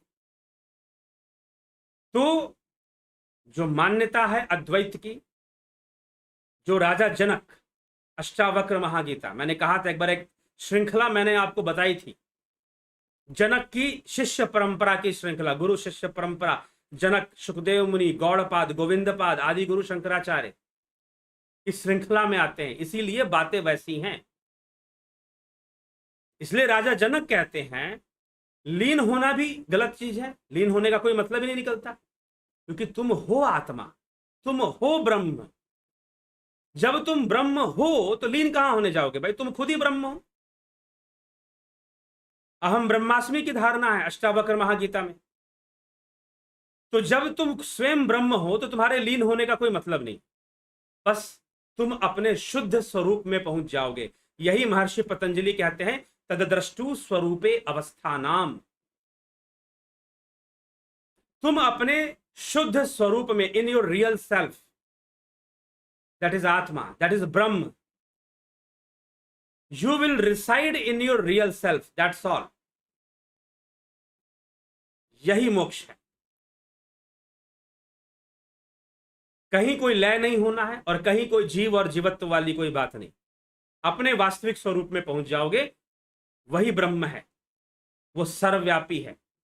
फिर ये शरीर का आवरण, इंद्रियों का आवरण, गुणों का आवरण, कर्म संस्कारों का आवरण, अहंकार का आवरण, सारे आवरणों का निरोध हो जाएगा, तुम शुद्ध रूप हो जाओगे। वो जो तुम्हारा शुद्ध स्वरूप है वही ब्रह्म है, वही आत्मा है। तो कहीं लीन होने की जरूरत नहीं है और जीव के बने रहने की भी आवश्यकता नहीं है, जीव के बने रहने की भी आवश्यकता नहीं है। इसलिए उपनिषद तुम्हें भिखारी नहीं बनाते कि तुम किसी दंडधारी आकाश में बैठा हुआ कोई भगवान, कोई परमात्मा डंडा लेकर बैठा हुआ है, तुम भीख मांगो उससे, तुम उससे भीख मांगो। उपनिषद ऐसी शिक्षा नहीं देते, ठीक ना, भिखारी नहीं बनाते। तो इसीलिए साधना करो। उपनिषद ध्यान योग का मार्ग दिखाते हैं कि ध्यान योग शुरू करो, अपने स्वरूप की उपलब्धि करो, अपने स्वरूप को जानो। यह उपनिषदों का लक्ष्य है, इस मार्ग पर ले जाना। इसीलिए यहां जीव की स्थिति को बताते हुए कहा जा रहा है यह अपर है, यह पर नहीं है। परमात्मा परा है, पराविद्या के द्वारा, तो जीव की गति अपर है। परमात्मा से भिन्नता इसी कारण से है क्योंकि यह संकल्प और अहंकार से युक्त है, यह बुद्धि और गुणों से युक्त है, इंद्रियों से युक्त, कर्म संस्कारों से युक्त है। और यही जीव कर्म संस्कारों के वशीभूत पुनरपि जननम पुनरपि मरणम में भटकता रहता है। बार बार अनेकानेक योनियों में जाना, यह उसका चलता रहता है। ठीक है जी, यही आज का मुख्य विषय था। थोड़ा सा व्यवधान बीच में आया, बफरिंग थोड़ी सी आई, चलिए कोई बात नहीं, बाद में ठीक चला। अब हम आपके प्रश्नों को देखेंगे जिज्ञासुओं। ठीक है, हो सकता है मित्रों कि आज कुछ लोगों को प्रश्न करने में दिक्कत हो रही होगी, क्योंकि अब जो है इस चैनल पर वही लोग प्रश्न करेंगे। हो सकता है कि कभी कुछ मौका बाहर मिल जाए वही लोग प्रश्न कर पाएंगे जिन्होंने चैनल को सब्सक्राइब करके रखा है। ठीक है, जिन्होंने चैनल को सब्सक्राइब करके रखा है वही प्रश्न पूछ सकेंगे। ठीक है, तो इसीलिए अगर आप प्रश्न पूछना चाहते हो तो सब्सक्राइब जरूर कर लें। ठीक, तो चलिए आगे देखते हैं आपके प्रश्न, क्या प्रश्न है। और कमेंट्स कैसे हैं। विक्रम सिंह जी अभिनंदन। उदय शंकर जय श्री कृष्ण। भगवान श्री कृष्ण कहते हैं ब्रह्म जिससे प्रकाशित होता है वह ज्योति मैं। क्या श्री कृष्ण की अवस्था ब्रह्म से भी ऊपर है। आप जो है साथ में कुछ श्लोक और उसके आगे पीछे के भी श्लोक आप उसको पढ़िए और फिर बताइए कि बात किस ढंग से कहां पर कैसे लिखी गई है, चर्चा करेंगे। ठीक ना। हाँ, ब्रह्म को प्रकाशित किया जा रहा है कृष्ण के द्वारा। ब्रह्म को प्रकाशित किया जा रहा है कृष्ण के द्वारा, यह सत्य बात है। लेकिन ब्रह्म तो निर्गुण है, गुणातीत है, तो प्रकाश कहां से होगा। प्रकाश का तो गुण है, प्रकाश का तो गुण है भाई। प्रकाश सतोगुणी तत्व है। प्रकाश जो है सतोगुणी तत्व माना गया है। पतंजलि, महर्षि पतंजलि ने लिखा हुआ इस विषय को। ठीक है, तो जब वो गुणातीत है तो कैसे प्रकाशित होगा, फिर सोच लीजिए आप खुद ही। तो प्रकाशित करने का तात्पर्य है कि श्री कृष्ण ब्रह्म को, ब्रह्म के बारे में समझा रहे हैं, बता रहे हैं। बाकी वो श्लोक और उसके आगे पीछे के श्लोक, उन दोनों को लेकर जब हम समझेंगे कि क्या परिवेश, गीता में इसी बात को समझना है। जब भी आप श्लोक का अर्थ लेते हैं उसका परिवेश समझिए। जब भगवान स्वधर्म की बात करते हैं, परधर्म की बात करते हैं, तो किसको स्वधर्म कह रहे हैं, किसको परधर्म कह रहे हैं, उसको समझना हो। इसलिए मैंने वीडियो में साफ कह दिया है कि भगवान ने अंत में जो स्वधर्म की चर्चा की है अर्जुन से, उसके क्षत्रिय धर्म के लिए कहा है कि तेरे लिए क्षत्रिय होना स्वधर्म है, इस समय युद्ध के लिए तैयार हो जा। ठीक, तो उसके परिवेश को भी समझना पड़ेगा, नहीं तो गलत अर्थ निकालोगे। भले अर्थ सुनने में बड़ा सुंदर लगे, भले अर्थ सुनने में बड़ा वो लगे कि अरे भाई ये तो बात बड़ी अच्छी लग रही है सुनने में, लेकिन गीता के परिवेश के अनुसार अर्थ गलत हो सकता है, भले सुनने में भी अच्छा लगे तो भी। क्योंकि आजकल क्या है ना, एक महात्मा जी कहीं पर मैं गया, वो 9वें अध्याय पे प्रवचन कर रहे थे, तो मैंने पूछा कि ये कौन है, क्या बता रहे हैं। तो उनके कुछ चेले थे, उन्होंने कहा कि अरे बहुत पहुंचे हुए विद्वान हैं, 9वें अध्याय का 90 अर्थ उन्होंने निकाला है। मेरे मुंह से सीधा उसी समय निकल गया कि ये तो बेड़ा गर्क हो जाएगा अगर 90 अर्थ समझ लेंगे तो। अगर 90 अर्थ समझेंगे तो बेड़ा गर्क नहीं होगा तो और क्या होगा। ठीक है, एक जो अर्थ है वो सही अर्थ समझ में आ जाए, उतना ही होना चाहिए। गोपाल शर्मा जी, सरोज कृष्णानी जी, भूप सिंह खीचर जी, रमेश चोपड़ा जी, ब्रह्मपाल कुमार जी, बहुत अभिनंदन। स्मिता सावंत, ओम तत्सत। माधुरी कोल्हे, जितेंद्र तंवर, रचना आर के, राजू पाल जी, हरिओम तत्सत। रमेश पेशवानी, रूपलाल विश्वकर्मा, रवि यादव, सुधा अग्रवाल, कुलदीप सिंह। कृपा करें हमें पतंजलि योग शास्त्र में हमें कैसे प्राप्त होंगे, उनकी कीमत क्या है। प्राप्त हो जाएंगे, आप व्याख्या भी सुन सकते हैं आगे, और एक और व्याख्या हम पतंजलि पर आगे करेंगे तो उसका लाभ उठाइएगा, नहीं तो आगे पीछे भी एक व्याख्या पड़ी हुई है, सुन सकते हैं। चंद्रेश्वर पांडे जी, कालिंद्र सेठ जी, योगेंद्र पंडित जी, स्मिता सावंत जी। इस विषय के अनुसार प्रश्न नहीं है, मेरा प्रश्न यह है कि बालक ध्रुव ने घोर तपश्चर्या करने के बाद उस अढ़ल स्थान प्राप्त हुआ जो कि वही ध्रुव तारा के नाम से जानते हैं, तो क्या उसके पहले ध्रुव तारा नहीं था। जी नहीं, एक तारा को, ये एक सांकेतिक नाम है, ये हमें कथाओं में अगर तारा ही बनना है तो क्यों, अगर स्थूल ही बनना है तो क्यों। ठीक है, इसीलिए उस तारे को, क्योंकि वो जियो स्टेशनरी स्टार है, ध्रुव तारा जो है जियो स्टेशनरी समझते हैं। एक होते हैं सैटेलाइट, जियो स्टेशनरी सैटेलाइट। जियो स्टेशनरी सैटेलाइट क्या होते हैं कि वो पृथ्वी के पोजीशन के अनुसार घूमते रहते हैं। मान लीजिए एक सैटेलाइट दिल्ली शहर के ऊपर सीधा गया आकाश में, पूरे इंडिया को कवर कर रहा है। अब वो क्या करेगा, जैसे जैसे पृथ्वी घूमेगी वो भी साथ में घूमता रहेगा पृथ्वी के साथ साथ, तो वो हमेशा एक ही जगह पे दिखाई देगा। ठीक है, उसकी पोजीशन हमेशा एक ही होगी, बदलती हुई नजर नहीं आएगी। तो ध्रुव का जो अटल विश्वास था, ध्रुव की जो तपस्या थी, वो उस ध्रुव तारे के समान थी। ध्रुव का जो संकल्प था अपनी साधना का, अपनी तपस्या का, उस ध्रुव तारे के समान थी। इसीलिए कह दिया गया कि भाई ध्रुव जो है वो तपस्या कर कर वो जी नहीं, ध्रुव ने तो परम धाम को प्राप्त किया। ठीक है, ये कहना उचित नहीं होगा कि वो तारा बन गया। तो क्या तारे बनने के लिए लोग साधनाएं करते हैं क्या, तपस्या करते हैं क्या? इसीलिए शास्त्रों को मैं क्यों बार बार कहता हूं, शास्त्रों को समझिए। आप शास्त्र छोड़ देते हैं, सीधा कथा कथा पर चले जाते हैं।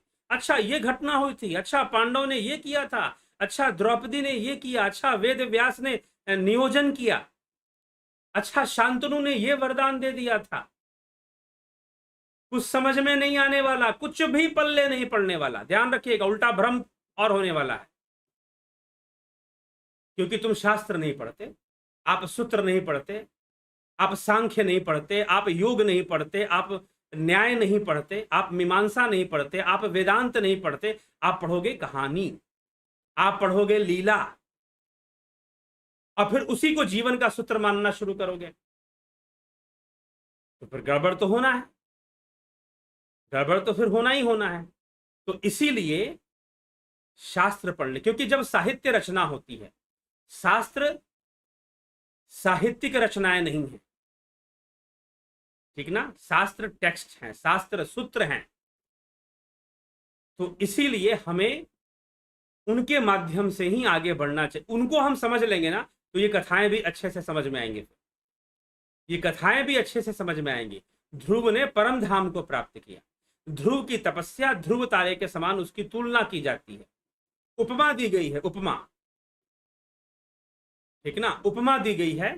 तो जैसे कि हम किसी को उपमा देते हैं, चांद सा चेहरा, बड़ा सुंदर है, बड़ा गोरा है, तो हम कहेंगे चांद सा चेहरा, ऐसे हम बोल देंगे।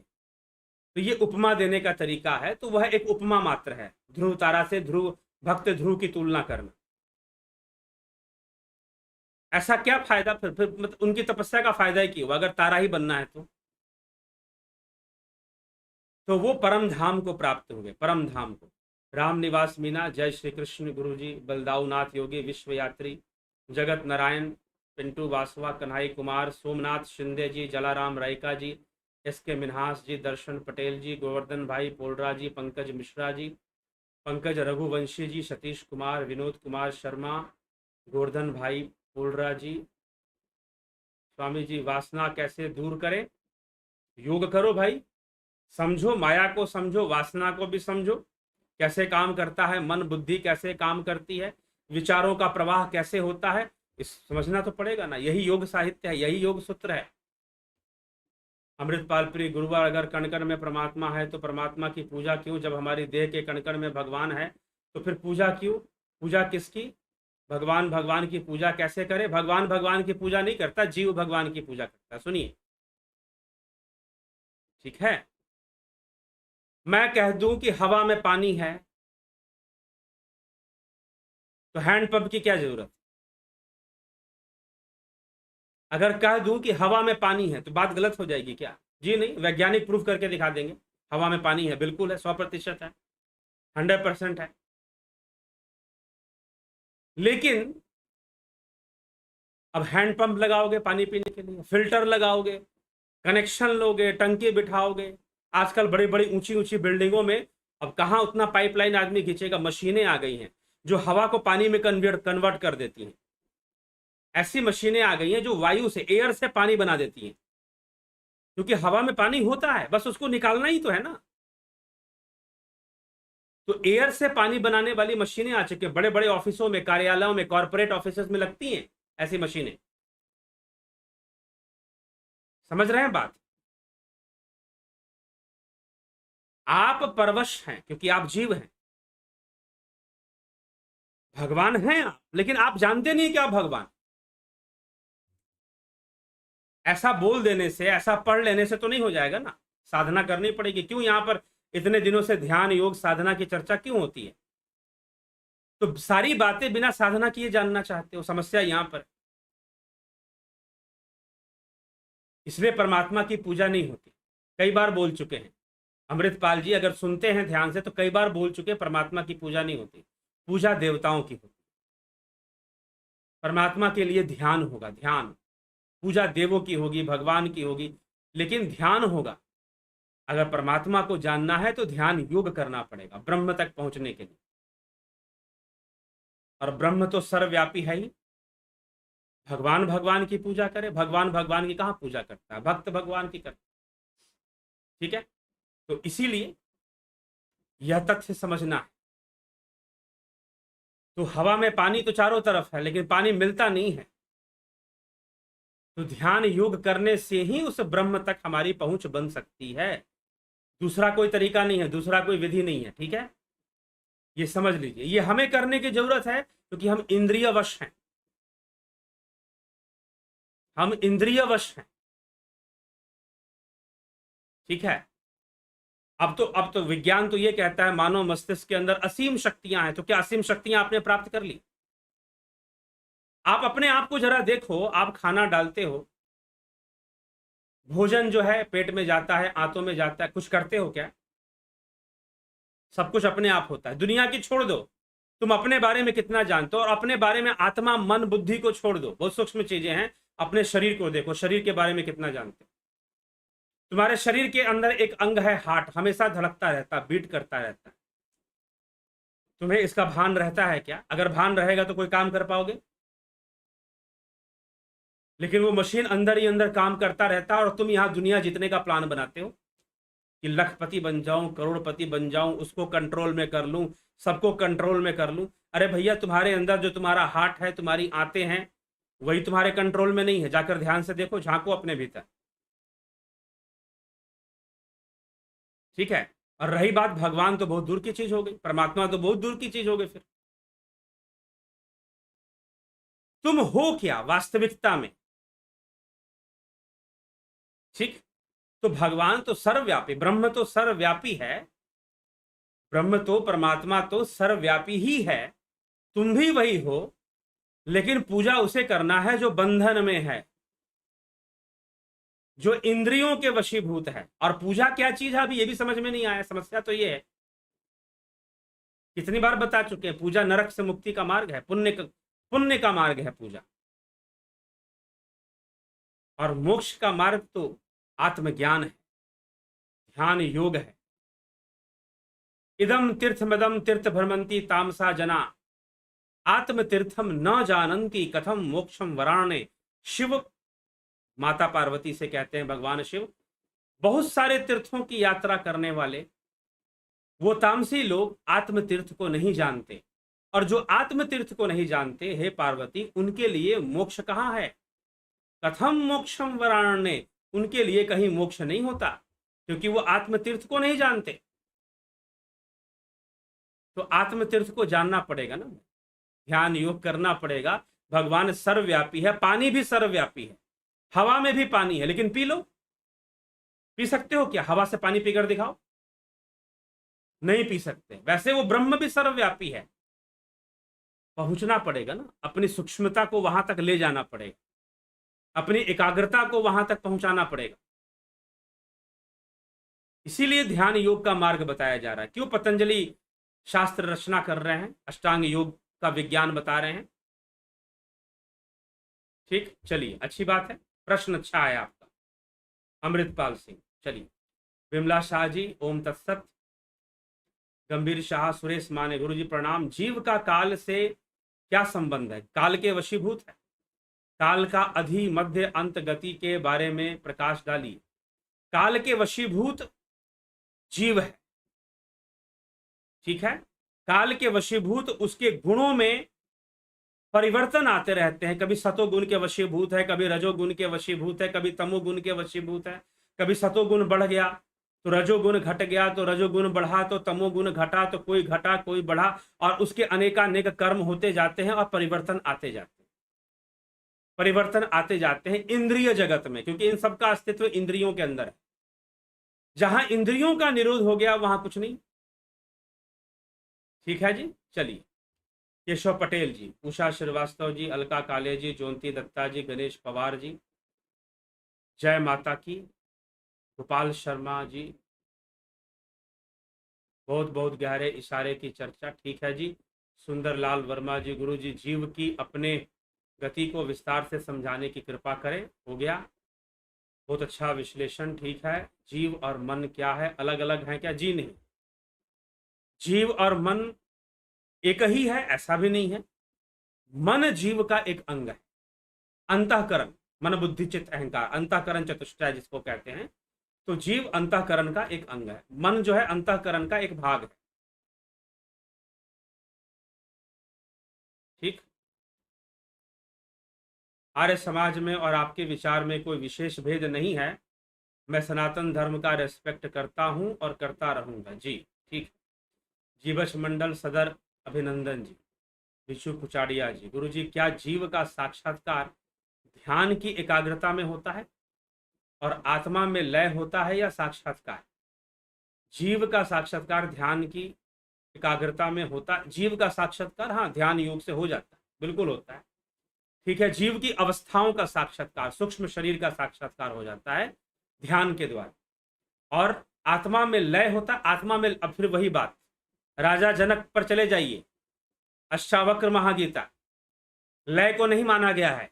अभी तो मैंने क्लियर किया ना 3 बातें, एक है लय, एक है जीव कहीं ब्रह्म में मिलेगा ही नहीं, और एक है लय की क्या आवश्यकता है, वो तो है ही ब्रह्म, बस अपने शुद्ध स्वरूप में पहुंच जाना, यही है। इसलिए लय नहीं होता, ये बात सही है, किसी प्रकार का लय नहीं होता, लय होने की आवश्यकता भी नहीं है। एक एक्टर है, अब उसने भिखारी का रूप धारण कर लिया, मेकअप कर लिया भिखारी वाला, फटे कपड़े पहन लिए, बाल उलझे हुए, दुबला सूखा सा, अब वो ऐसा एक्टिंग किए जा रहा है। लेकिन सारे आवरण हटा दे तो वो जो है वो उसमें रहेगा, ठीक है। तो लय का कोई मतलब नहीं है ना, फिर लय का कोई मतलब नहीं है। लय क्यों होगा भाई?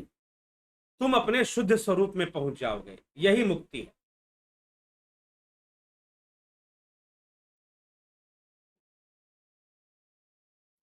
चेतना के स्तर के बदलने से काल की गणना बदल जाती है। विभूतिपाद वीडियो में आपने बताया है, विस्तार से वीडियो लावे, बता चुके, कई बार बता चुके। चेतना का स्तर जैसे कि एक स्थूल देह में एक गति है और एक सूक्ष्म गति है।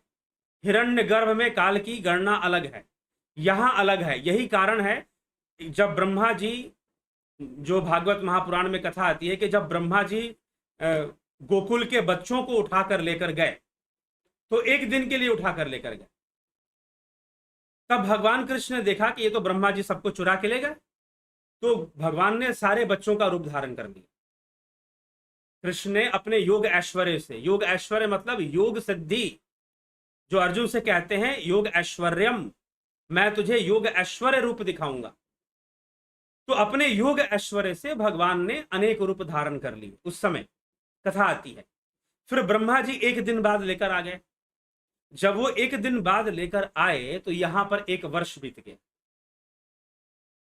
पृथ्वी पर 1 वर्ष बीत गया। तो ब्रह्मा का लोक हिरण्य गर्भ लोक है, ब्रह्मा का जो लोक है वो हिरण्य गर्भ लोक है, सूक्ष्म लोक है, वहां काल की गणना अलग है। इसीलिए मैंने कहा था 2 मिनट का सपना देखोगे, एक घटना जो कि 2 मिनट में घट जानी चाहिए, तुमने एक सपना में देख लिया, वो उस घटना को देखा, लेकिन बाहर में 2 घंटे बीत जाएंगे।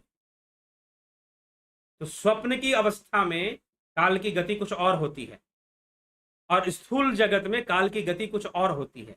ये बात है, यहां फास्ट होता है काल, टाइम स्पीडली चेंज होता है, वहां नहीं, स्लो होता है, बस यही चीज है। जीव स्त्री और आत्मा स्वामी, विशाल रूप में परम जीव स्त्री और परमात्मा स्वामी, कृपया चिंतन मनन कीजिए, मेरी आपसे रही विनती। चलो ठीक है, स्त्री कैसे हो गया, मतलब जीव स्त्रीलिंग बता रहे हैं। अब उपनिषदों में कई जगह ब्रह्म को भी स्त्रीलिंग कहा गया है, क्योंकि ब्रह्म योनि की बात की गई है, ब्रह्म लिंग की बात नहीं हुई है, योनि की बात जरूर हुई है। तो नमस्ते आचार्य जी, जो मंत्र पर आपने चर्चा की उस मंत्र के अंतिम भाग में जो अराग्रमो मात्रो है परोपी दृष्टि किसकी सूक्ष्म दृष्टि के लिए कहा गया, ठीक है, कि वह अत्यंत सूक्ष्म है, सूक्ष्म से भी सूक्ष्म है। जो अंत में कहा गया है इस श्लोक के अंतर्गत, उसको मैंने बोल दिया है लेकिन संक्षिप्त में बोला है। अराग्र मात्र सूर्य की नोक जैसे सूक्ष्म आकार वाला, वो अत्यंत सूक्ष्म है, ठीक है। ऐसा अपर अपि ही निसंदेह दृष्ट, जिसको देखा गया है, जिसको ज्ञानियों के द्वारा जाना गया है, ठीक है, वह अत्यंत सूक्ष्म है। उसकी जो गति है सूक्ष्म गति है, जीव स्थूल नहीं है, बस यही समझना। जीव स्थूल तत्व नहीं है, जैसे हाड़ मांस का शरीर स्थूल है ना, तो यह जीव नहीं है। हाँ, जीव का अधिकार इसके ऊपर है, तो वह अत्यंत ही सूक्ष्म है। कहने का तात्पर्य यह है, तुम चाहो कि अपनी आंखों से जीव को समझ लोगे तो संभव नहीं।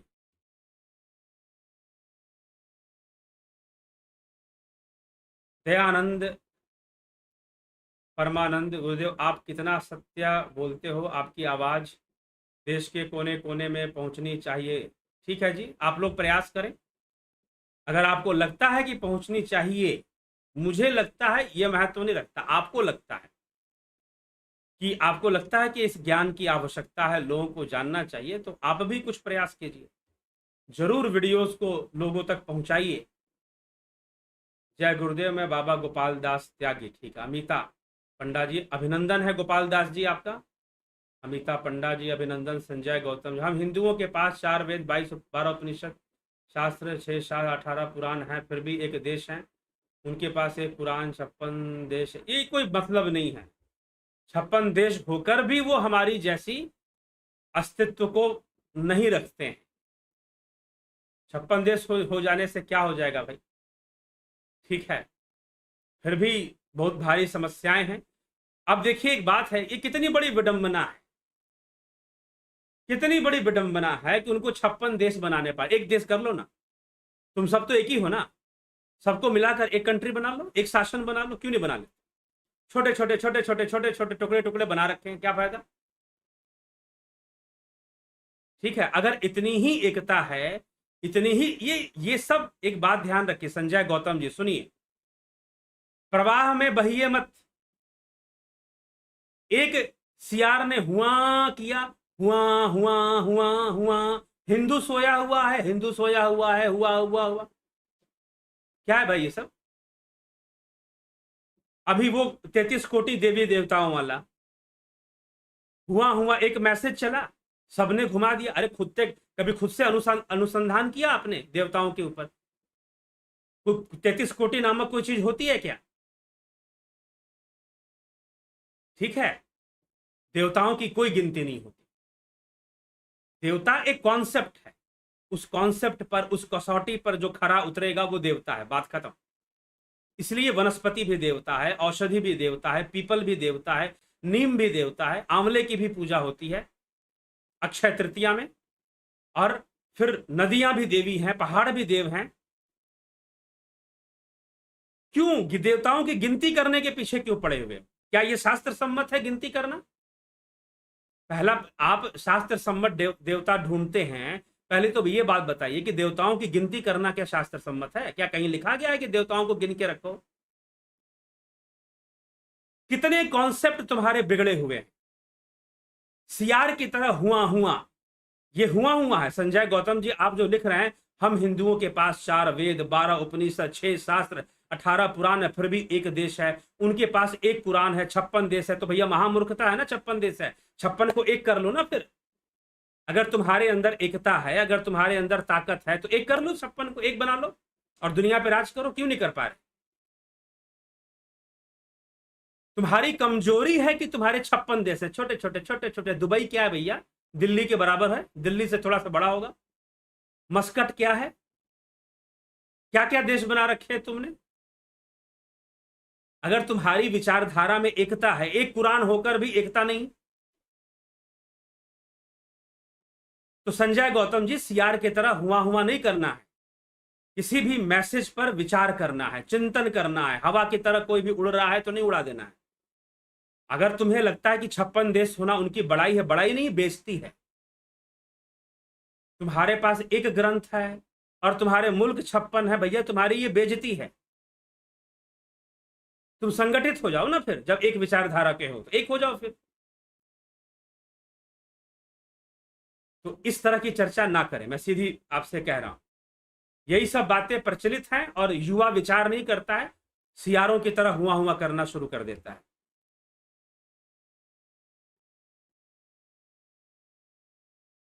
गुंजन सिंह वघेला, भानवीर गिरवार जी, वायन प्रधान जी, जो अपने अभी समझाया क्या ईशावास्य उपनिषद के मंत्र हिरण्यमय पात्रेण से संबंध है। जी हाँ, उसी से है। देवराज सिंह, परशुराम चंद्र गुड़े, विष्णु शर्मा, गुरुदेव बुद्ध भगवान का अवतार है, फिर 40 वर्ष तपस्या क्यों करनी पड़ी?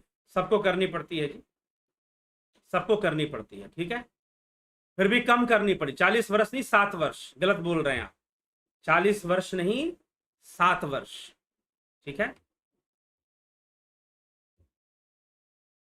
तो अजित कुमार किस्कू जी, अमन कक्कर, विष्णु शर्मा, भक्त भगवान की पूजा करती है तो भगवान और भक्त अलग हुआ, तो फिर कृष्ण आत्मा को अपना अंश कहते हैं, तो फिर हम भी भगवान ही हुए क्या? कृष्ण आत्मा को अपना अंश कहाँ कहते? कृष्ण तो कहते अहम आत्मा गुडाकेश, मैं ही आत्मा हूं। सभी भूतों में स्थित आत्मा मैं ही हूं। अहम आत्मा गुडाकेश सर्वभूताश स्थिता, सभी भूतों में स्थित आत्मा मैं ही हूं। अमन कक्कर जी, क्या बहरम भी पूजा करते हैं? नहीं जी, क्या आवश्यकता है पूजा करने की ब्रह्म को? शुद्ध स्वरूप में जीव कहाँ रहेगा? जीव कहीं नहीं रहेगा, वो ब्रह्म रूप में रहेगा,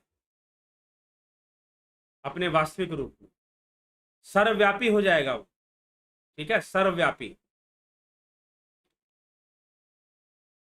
व्हाट्स अबाउट भक्त माला कथा? कौन सी कथा है बता दीजिए। जीव और जीवात्मा का भाव क्या है? गुरु जी, आपकी एक वीडियो में आपने कहा कि आत्मा सर्वव्याप्त है और मृत देह में भी है, तो शरीर से कौन जाता है? जीव जाता है, जिससे कि शरीर मृत होता है। निर्जीव? अरे भाई, निर्जीव क्यों हो गया? जीव नहीं है इसलिए निर्जीव हो गया। नहीं तो कितनी बार तो बोला हूं कि मृत शरीर को क्या कहते हो? निरात्मा कहते हो। अब कोई वस्तु है, मान लीजिए मेरे पास ही यहाँ पर कुछ वस्तुएं रखी हुई हैं, पुस्तकें हैं, तो क्या यह निरात्मा है? यह निरात्मा है या निर्जीव है? क्या बोलोगे इसे? अगर ये एक डायरी है, इसे आप क्या बोलेंगे, निरात्मा या निर्जीव? निर्जीव, इसमें जीव नहीं है। आत्मा तो सर्वव्यापी ही है, ठीक। शरीर को छोड़कर जीव जाता। अभी तो ये सारा कॉन्सेप्ट क्लियर हुआ, ठीक है। चलिए, बहुत बहुत आभार आप सभी का, काफी समय हो गया।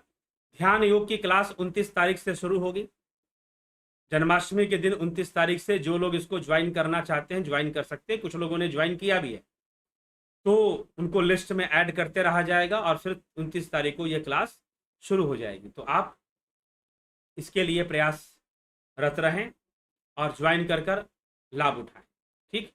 ध्यान योग को सीखें, क्योंकि ध्यान योग करते हुए जो बातें समझ में आएंगी वो कुछ और ही बात हो जाएगी, वो कौन से फिर और ही बातों को अच्छे तरीके से आप समझ पाएंगे।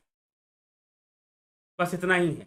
तो इसीलिए विराम देंगे अब विचारों को यहाँ पर, और सभा को। काफी लंबा आज सेशन चल गया, विषय भी था, जीव का विषय है। अक्सर लोग चर्चा करते ही रहते हैं कि जीव क्या है, आत्मा क्या है, ठीक है। तो इसीलिए लंबा भी थोड़ा रहा।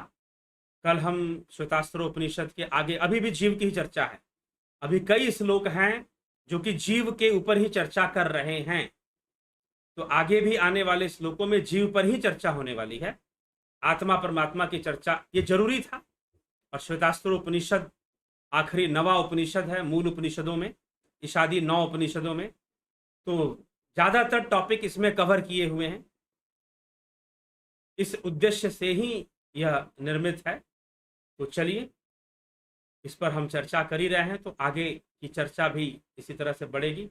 और ध्यान योग की क्लास कुछ सत्र जो है कुछ क्लासेस युवाओं के लिए हम लाने वाले हैं बहुत जल्द, यूथ के लिए। तो आप यूथ के लिए भी क्लासेस हैं तो वो भी चलेंगी, यूथ क्लासेस भी कुछ चलने वाली हैं आगे भविष्य में। उसका जरूर ही उसका जो भी डिटेल्स है आपको जल्दी मिलेगी। और जो है कुछ और भी बातें हैं जिससे कि आप ऑफलाइन मोड में अब बहुत जल्द, अभी तो मैं नहीं कह सकता, लेकिन निश्चय ही ऑफलाइन मोड में जो लोग साधना सीखना चाहते हैं, सामने बैठकर आकर साधना सीखना चाहते हैं, कहते हैं कि हम आपके पास आकर सीखना चाहते हैं, मोस्ट वेलकम जी। बहुत जल्द यह शुरू होने वाला है संभवतः, क्योंकि अब चारों तरफ स्कूल विद्यालय भी खुल रहे हैं और कोरोना का क्या होगा नहीं होगा ये तो अभी भी क्लियर नहीं है बहुत, कि तीसरा वेव क्या असर दिखाएगा, कितना असर दिखाएगा, कितना लॉकडाउन होगा। लेकिन वैक्सीनेशन फास्ट चल रहा है, ठीक है। लेकिन सारे स्कूल कॉलेज खुल रहे हैं, क्योंकि जब हम सामाजिक काम करेंगे तो हम क्या मानते हैं क्या नहीं मानते ये महत्व नहीं रखता, जो प्रोटोकॉल है उसको तो लेना ही पड़ेगा, ठीक है। तो इसी कारण से ऑफलाइन मोड की साधनाएं भी शुरू होने वाली हैं। ऑनलाइन बंद हो जाएगा, अभी तो बंद नहीं होने वाला, लेकिन शायद कभी बंद हो जाए ऑनलाइन जो कार्यक्रम चल रहा है। लेकिन ऑफलाइन का रास्ता तो हमेशा ही रहेगा। तो जो लोग कहते हैं कि हम आपके पास आकर सीखना चाहते हैं, जल्द ही उनके लिए सूचना आएगी कि ऑफलाइन मोड में भी आप साधना सीख सकते हैं, ठीक है। ऑफलाइन मोड में भी सीख सकते हैं। तो चलिए इसी के साथ विचारों को विराम देते हैं और आपसे विदा लेते हैं। कल फिर से इस विश्राम के बाद कल फिर आएंगे 9 बजे, लाइव चर्चा शुरू होगी। बहुत बहुत आभार आप सभी का जुड़े रहने के लिए, बने रहने।